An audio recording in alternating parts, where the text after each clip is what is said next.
Hey bossing, ikaw na naman. Salamat sa panonood ha. For today's video mga ka-journey, igagala ko kayo guys sa bagong pasyalan dito sa South Korea. Medyo bago-bagong bukas pa to na pasyalan guys. Mall to siya guys na may library sa gitna. Medyo kakaiba siya no. Tara, para makita nyo, samahan nyo ako.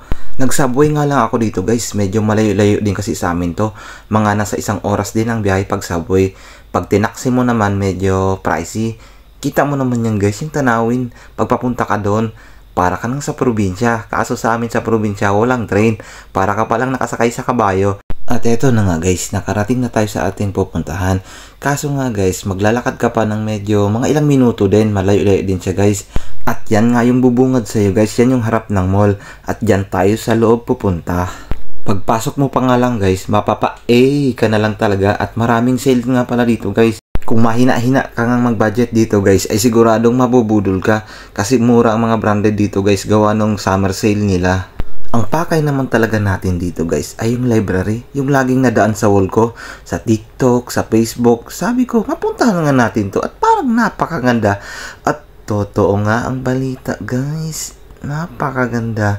Napakagaling nga ng marketing strategy ng mall na to. Kasi guys, tong library nasa 2nd floor. Bago ka makadating sa 2nd floor, makikita mo muna yung mga sales na damit, sapatos, at kung ano-ano pang mga gamit.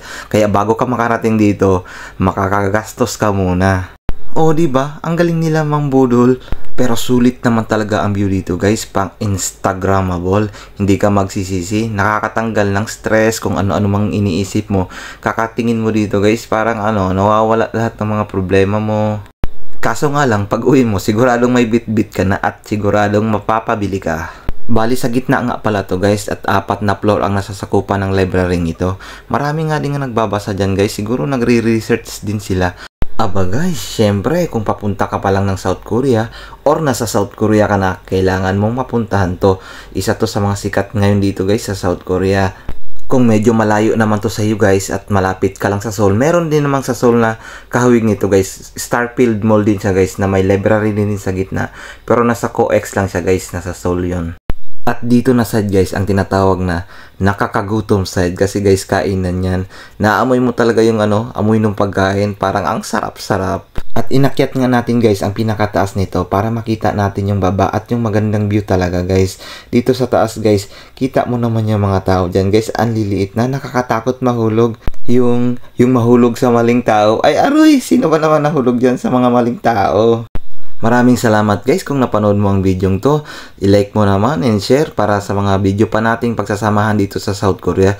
Igagala ko pa kayo sa mga tourist spot at sa mga K-drama spot dito sa Korea.